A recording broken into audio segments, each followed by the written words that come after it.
Welcome, Lumineers and fans of the happiest card game on earth. Today, we're going to take a look at the first chapter starter decks, what you get inside, what to expect, and we'll crack the booster packs that come with them as well. We're going to start with the Ruby Emerald deck featuring Cruella and Aladdin on the cover, for no reason other than it was the one at the top of the pile when I took all three. So, no simple way to get into this, you are just going to have to tear it open. It's actually more difficult to get into a starter deck box than it is into a booster box.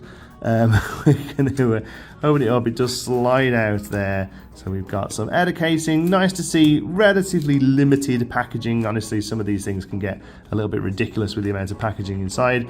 And then the interior packaging does double up. You are able to pop these out and use them as a lore tracker.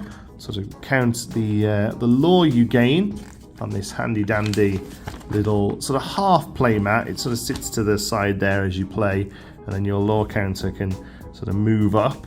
Personally, I don't really hold much weight in any of this sort of stuff, but you know, some people may get a lot of use out of these. Personally, I don't. So this sort of stuff is mostly just sort of chucked as far as I'm concerned. It does come with some counters as well. These are fine actually. You know, you'd be kind of happy using those to begin with. For the most part, I usually just use dice, or I use autumn tokens from a company such as Buy the Same Token, that I will link to down below. They have some really beautiful acrylic tokens for the game. This also comes with a quick start rules. If you're a fan of the channel, or if you're a fan of Lorcana, you will have already seen this, as this document was what they released to sort of combat the rules that came out a little early from the GMT magazine. We got the version of this sort of online, but this is the printed version.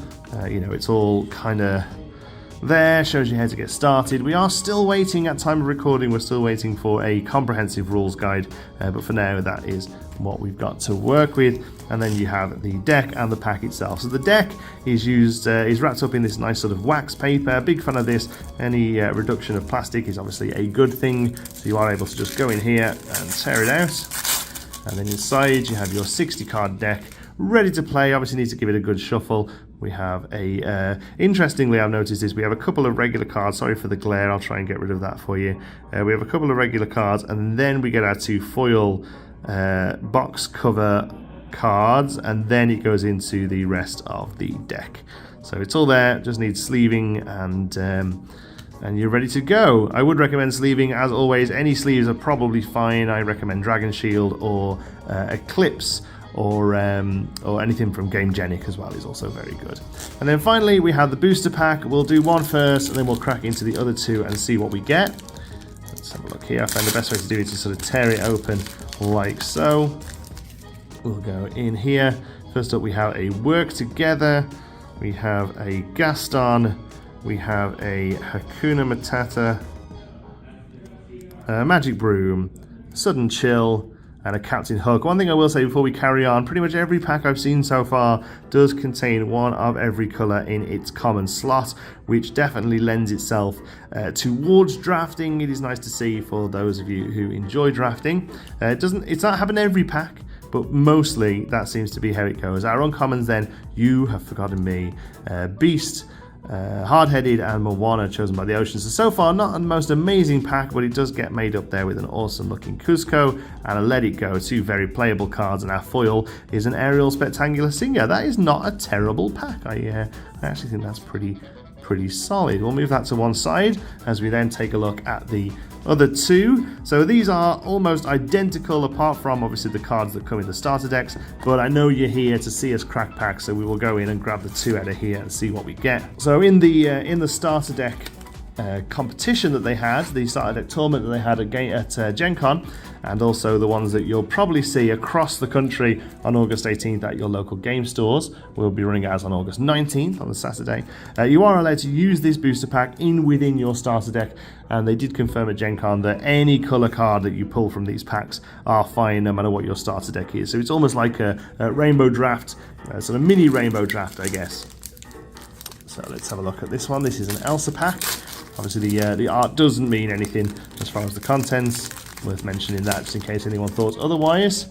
Okay, here we go. We have a Freeze, a Vicious Betrayal, a Donald Duck strutting his stuff. He's got a sword, a Pumbaa and a Simba, so again one of each colour in the common slot, and then our uncommons are Goofy Musketeer, Donald Duck Musketeer, and that would have been too good to get the Mickey one there. He's a rare, I think. Rapunzel letting down her hair. The rare slots then, grab your sword Ethan, glug. Also we have a Marshmallow and a Smash, pretty solid foil there, but obviously grab your sword being the card of the pack. And then the last one, we've got one more to go before we finish up from the night, and I smashed my camera all over the place. This is a very little Taylor one. This is out of the Amber Amethyst deck, which was the one that got me top 8 in my starter deck challenge. Little things go vroom. Let's have a look here. We have a Sergeant Tibbs, a Stitch New Dog, a Yzma Alchemist, Sudden Chill, Donald Duck, and Aladdin. Again, one in every foil there. I don't know whether we're actually... I apologise if these are a bit blurry.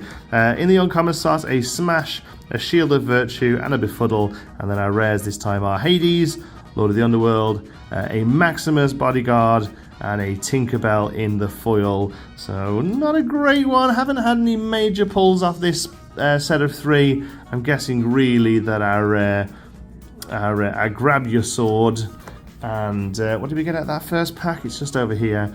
Our Grab Your Sword and our Cuzco and Let It Go are probably the big hits there, but not terrible. Starter decks are a great way to get started in the game. They're not the strongest starter decks I've seen from games. The lack of play sets in them makes them a little difficult to work with. They're a little bit sort of temperamental, not quite as consistent as you would like, but it is still a great, cheap way to get some cards on the table, and probably one of the easiest products you're going to be able to pick up as we approach the full release in just a few weeks. Thanks so much for watching. Until the next one, be good.